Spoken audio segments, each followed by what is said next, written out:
his comments.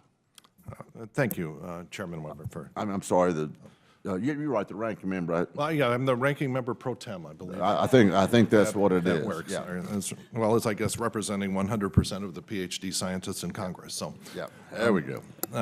Anyway, well, I want to thank you for holding this hearing on a really very interesting and important topic. And thank you to all our witnesses for being here to provide us with your testimony and your expertise.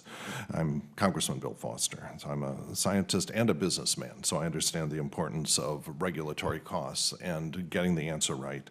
This is an important issue because if you make the wrong decision or a decision not based on the best science, frankly, people can die. If you set too conservative thresholds for chest x-rays, then patients may have non-diagnosed conditions because of x-rays that are not taken. If you, for example, set too conservative standards for nuclear workers, then that may impose, or nuclear bystanders, that may impose large costs on the nuclear industry and cause us to shift our energy balance, for example, to coal, which we know kills tens of thousands of Americans each year.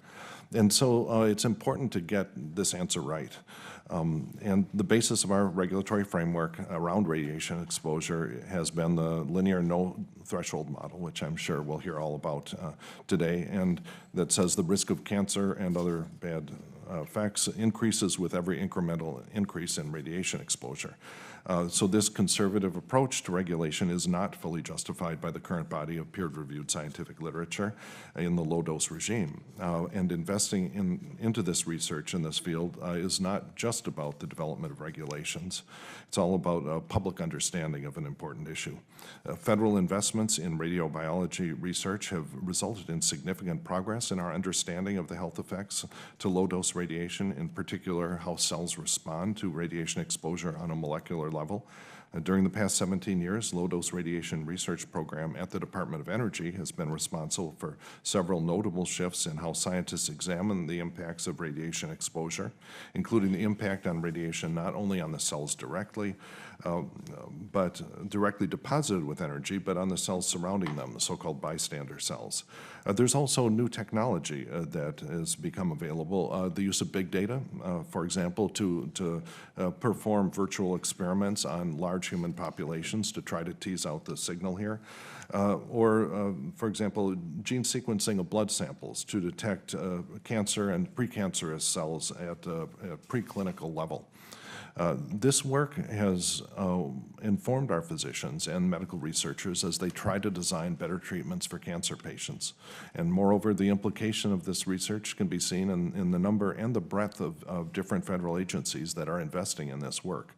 In addition to the Department of Energy, there have been federal investments in low-dose radiation research at the Nuclear Regulatory Commission, the FDA, the Environmental Protection Agency, and the National Institutes of Health, NASA, and the CDC.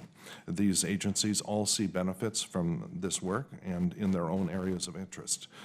Yet, the leadership in DOE under the past administration, and I should note, under the current Trump administration as well, has decided to no longer support this research.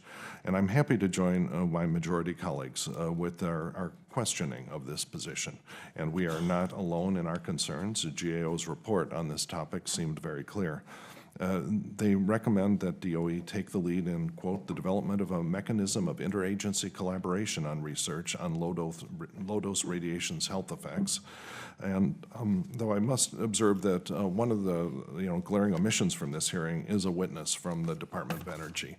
We're reviewing a report from GAO that includes key recommendations for DOE, and it is sad that we're here without a representative from the department to provide us with their input on these recommendations. And it's really a missed opportunity. And I'm disappointed that we can't have a more complete conversation here and hopefully make real progress in our oversight of the department in this crucial area of research.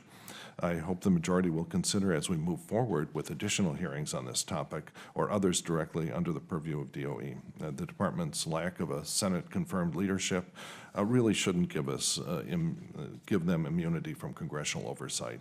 And with that said, I'm looking forward to this bipartisan dialogue on an important topic. And thank you again, Mr. Chairman, and our witnesses. I thank the ranking member pro tem, and now I'm going to introduce our witnesses. Our first witness